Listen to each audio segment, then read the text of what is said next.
So hello and welcome back to our final evening with the Miner's Daughters, A Tale of the Peak. As I just dropped my book. Hold on. It's never good to drop a very old book that the binding is already falling apart on because, yeah, I thought I was going to, lose half of it.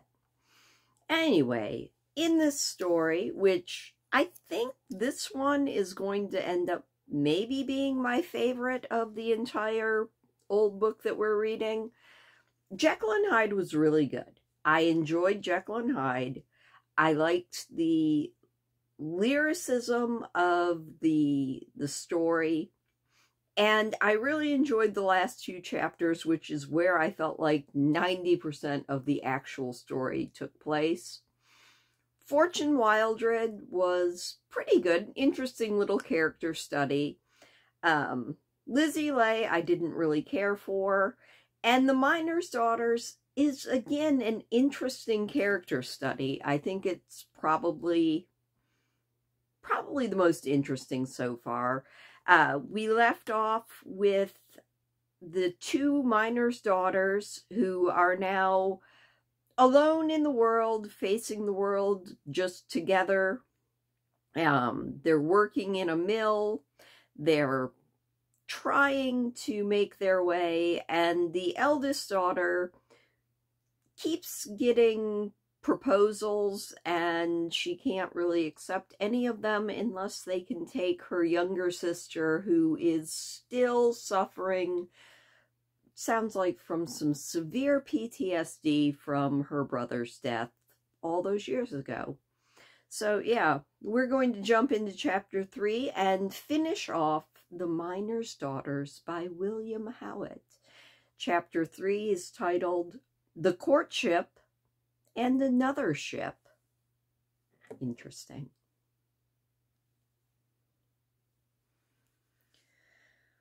One evening, as the two sisters were hastening along the road through the woods on their way homewards, a young farmer drove up in his spring cart, cast a look at them, stopped and said, "Young women, if you are going my way, I shall be glad of your company. You are quite welcome to ride."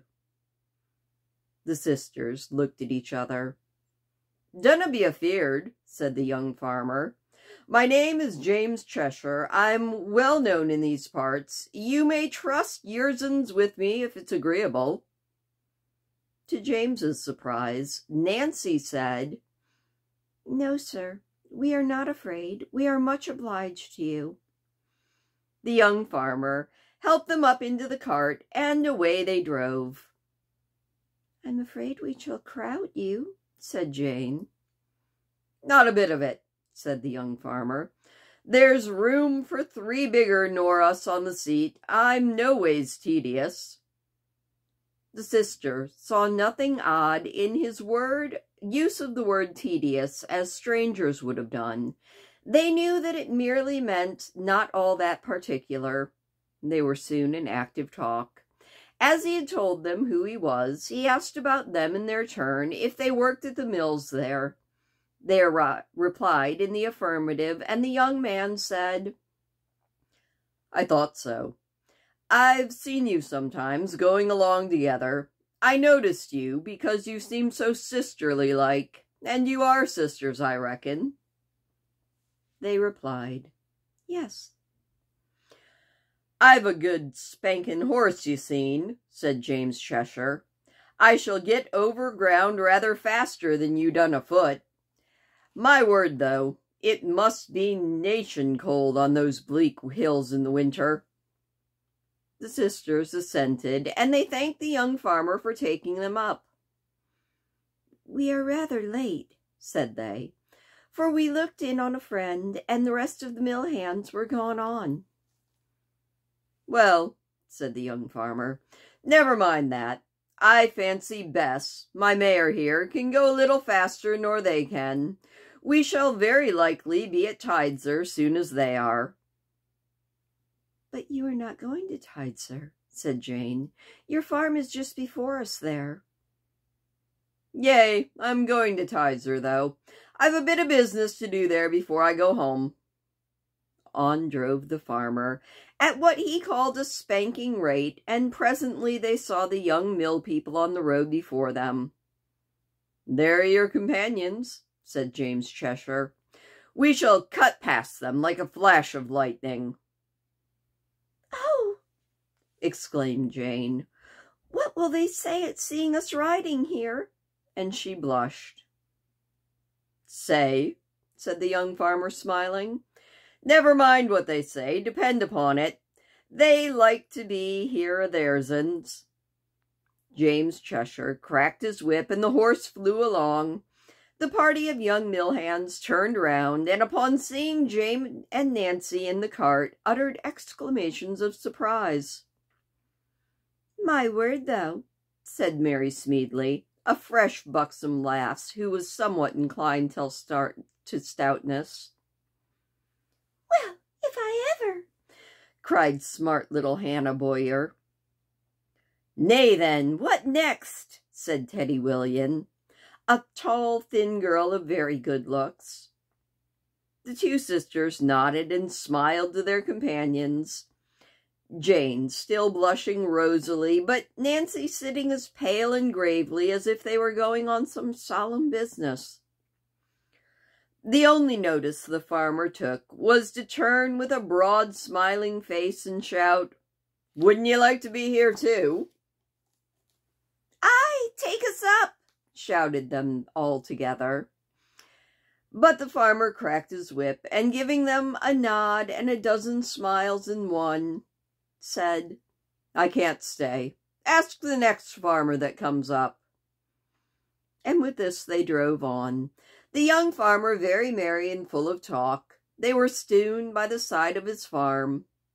"There's a flock of sheeps on the turnips there," he said proudly. "They're not to be beaten on this side of Ashbourne. And there are some black oxen going in for the night to the straw yard. Jolly fellow those, eh? But I reckon you don't understand much of farming stock."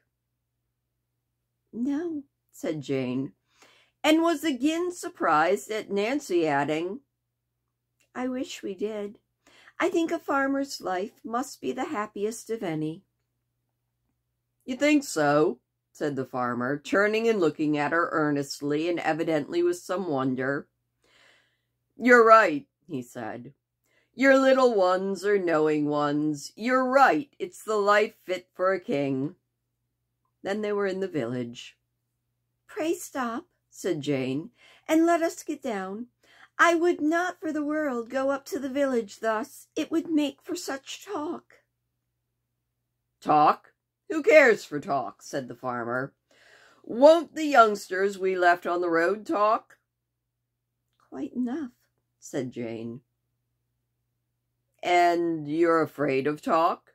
said the farmer to Nancy. "I'm not afraid when I don't provoke it willfully," said Nancy. "But we are poor girls and can't afford to lose even the good word of our acquaintance. You've been very kind in taking us up the road, but to drive us to our door would cause such wonder as would perhaps make us wish we had not been obliged to you." "Blame me if you aren't right again," said the young farmer thoughtfully. "These are scandal-loving times, and the neighbors might plague you. That's a deep head of yourn, though, Nancy. I think your sister cawed you. Well, here I stop, then." And he jumped down and helped them out. "If you will drive on first," said Jane, "we will walk on after, and we are greatly obliged to you."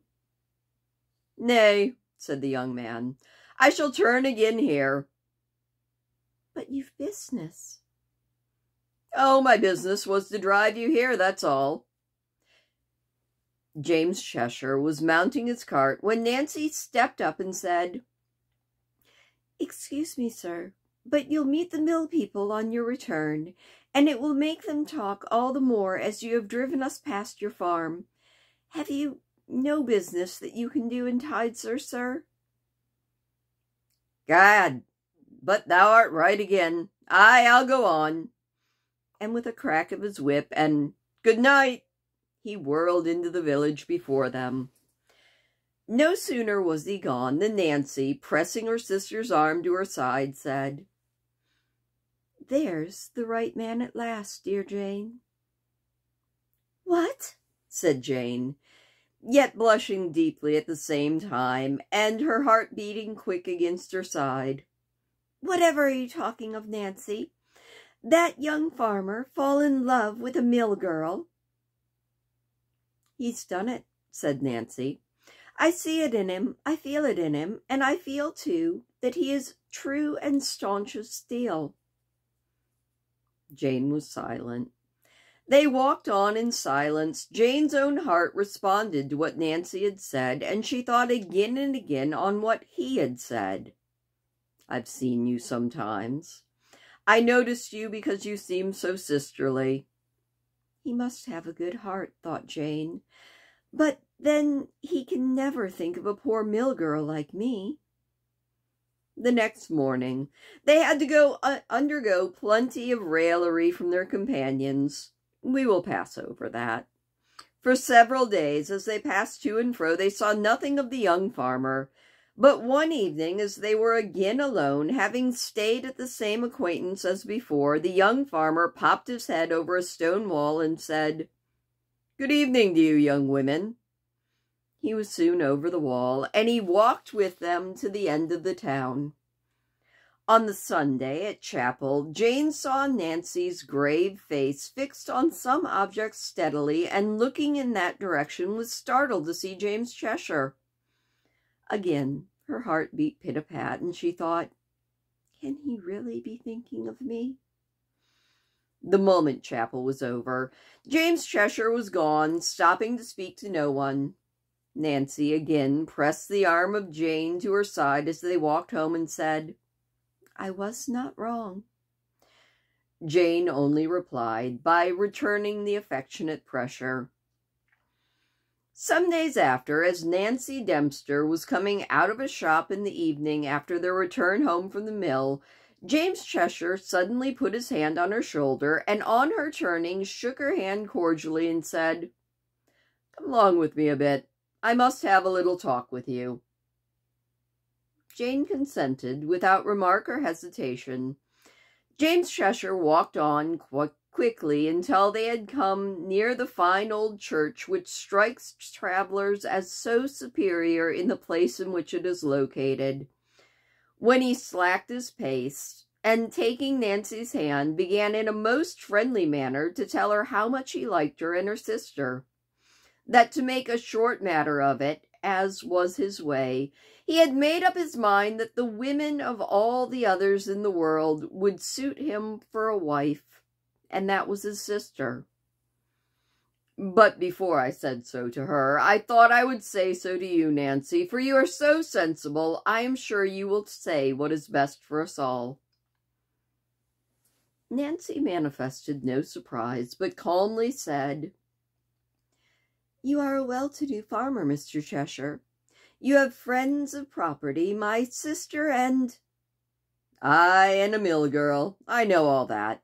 I've thought it all over, and so far you are right again, little one. But just hear what I've got to say. I'm no fool, though I say it. I've an eye in my head and a head on my shoulders, eh?" Nancy smiled. "Well, now, it's not any mill girl, mind you. It's not any mill girl, no, nor perhaps another in the kingdom that would do for me. I don't think that mill girls are the main cut-out for farmers' wives, any more than farmers' wives are fit for mill girls. But you see, I've got a notion that your sister is not only a very farnetly lass, but that she has particular good sense, though not as deep as you, Nancy. Well, I've a notion that she can turn her hand to anything, and that she has a heart to do what is her duty. Isn't that so?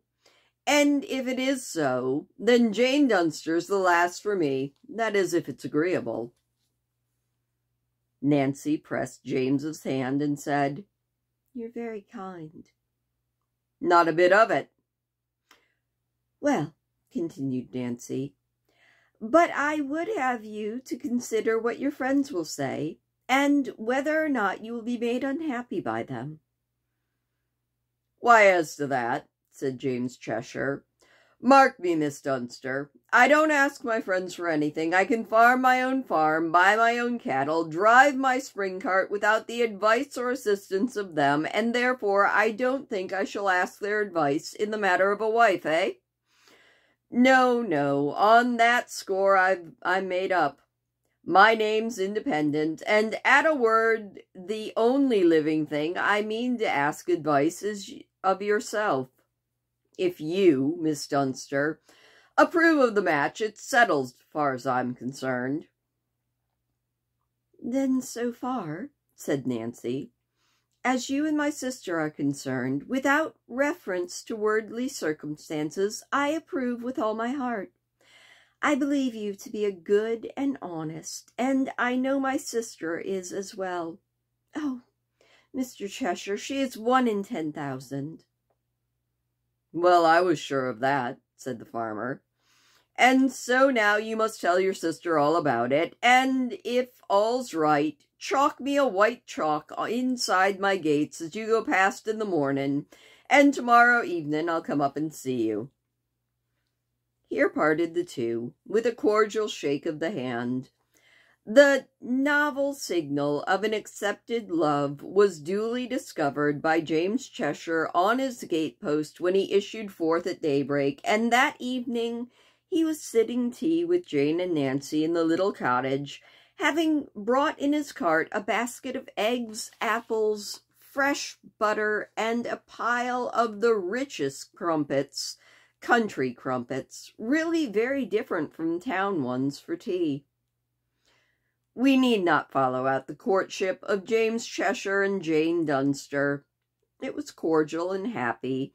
James insisted that both the sisters should give immediate notice to quit the millwork, to spare themselves the cold, severe walks which the winter now occasioned.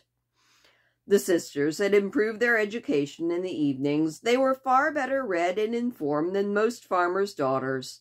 They had been, since they came to Tidswell, teachers in the Sunday school. There was comparatively little to be learned in the farmhouse for the wife in the winter, and James Cheshire therefore proposed to the sisters to go for 3 months to Manchester to a wholesale house, to learn as much as they could of plain sewing and cutting out of household linens. The person in question made up all sorts of household linen, sheets, pillowcases, shirts, and other things, in fact, a great variety of articles. Through an old acquaintance, he got them introduced there, avowedly to prepare them for housekeeping. It was a sensible step, and it answered well. At spring, to cut short opposition from his own relatives, which began to show itself, for these things did not fail to be talked of, James Cheshire got a license, and proceeding to Manchester, was then and there married, and came home with his wife and sister. The talk and gossip which this wedding made round the country was not little, but the parties themselves were well satisfied with their mutual choice, and they were happy. As the spring advanced, the duties of the household grew upon Mrs. Cheshire. She had to learn the art of cheese-making, butter-making, of all that relates to poultry, calves, and household management. But in these matters she had the aid of an old servant who had done all this for Mr. Cheshire since he had begun farming. She took a great liking to her mistress, and showed her with hearty goodwill how everything was done, and Jane took a deep interest in it, and rapidly made herself mistress of the management of the house, as well as of the house itself. She did not disdain herself to take a hand at the churn, that she might be familiar with the whole process of butter-making, and the signs by which the process is conducted to a successful issue. It was soon seen that no farmer's wife could produce a firmer, fresher, sweeter pound of butter. It was neither swelted by too hasty churning, nor spoiled, as is often the case, by the butter making, or the buttermilk, or by the water being left in it for want of well kneading and pressing. It was deliciously sweet, because the cream was carefully put in the cleanest vessels and well tended to. Mrs. Cheshire, too, might daily be seen kneeling by the side of the cheese pan, separating the curd, taking off the whey, filling the cheese vat with the curd, and putting the cheese herself into the press. Her cheese chamber displayed as fine a set of well-salted, well-colored, well-turned, and regular cheeses as ever issued from any farmhouse. James Cheshire was proud of his wife, and Jane herself found a most excellent helper in Nancy. Nancy took particularly to housekeeping, and saw that all the rooms were exquisitely clean, that everything in nice repair, that not only the master and mistress, but the servants had their food prepared in wholesome and attractive manners. The eggs she stored up, and as fruit came into season, had it collected for market, and for judicious household use. She made the tea and coffee every morning and evening, and did everything but preside at the table.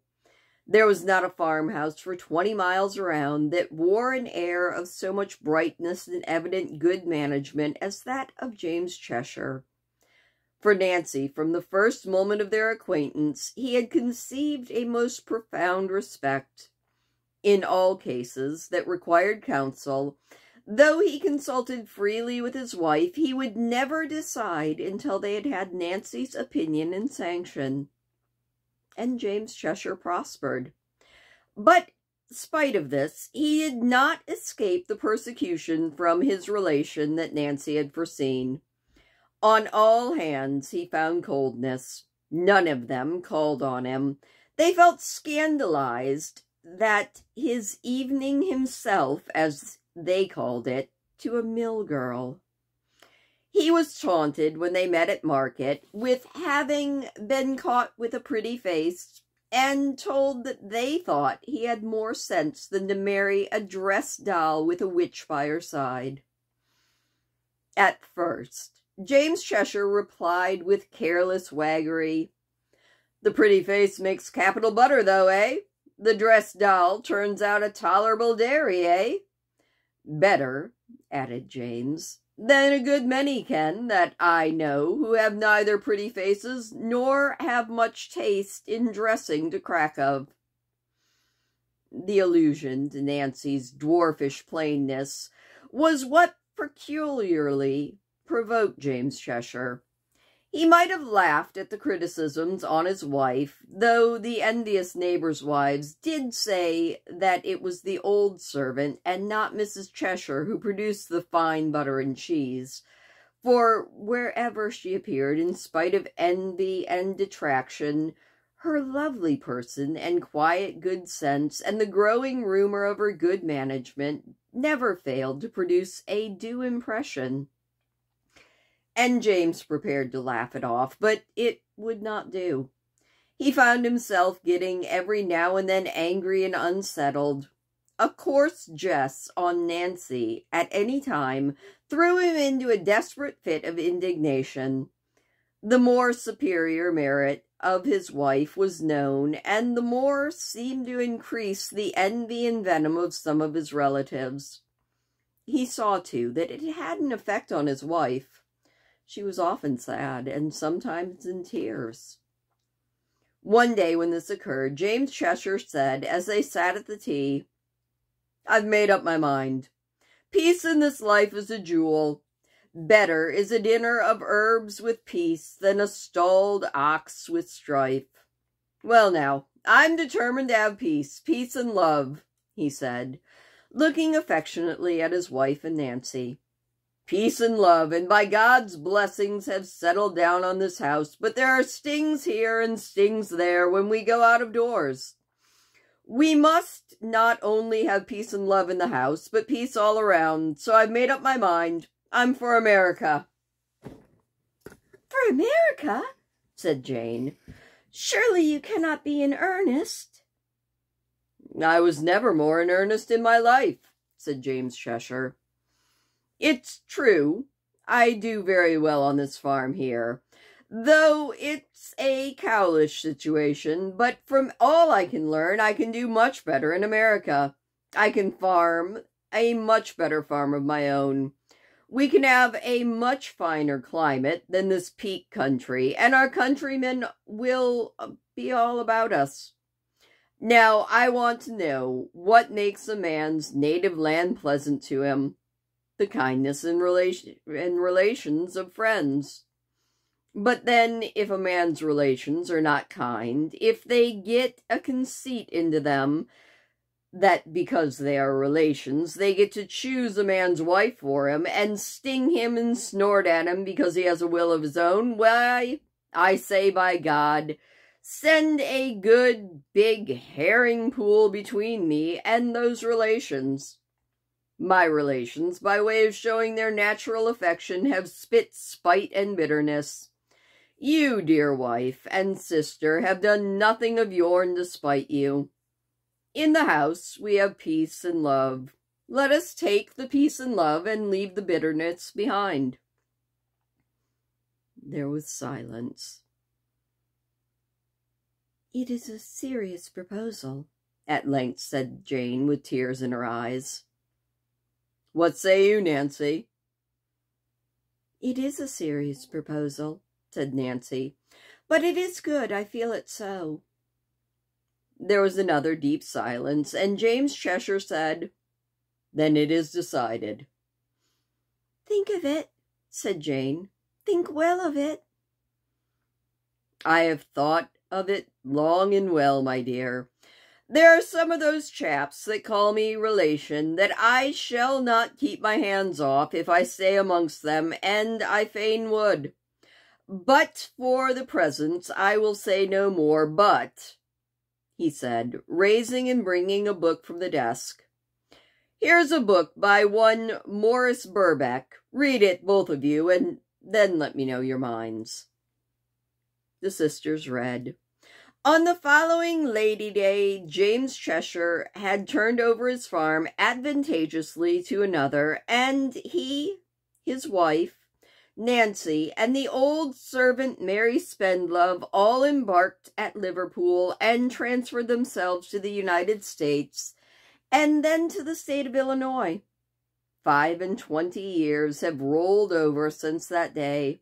We could tell a long and curious story of the fortunes of James Cheshire and his family from days when, half repenting of his immigration and purchase, he found himself in a rough country amid rough and spiteful squatters, and lay for months with a brace of pistols under his pillow and a great sword by his bed for fear of robbery and murder.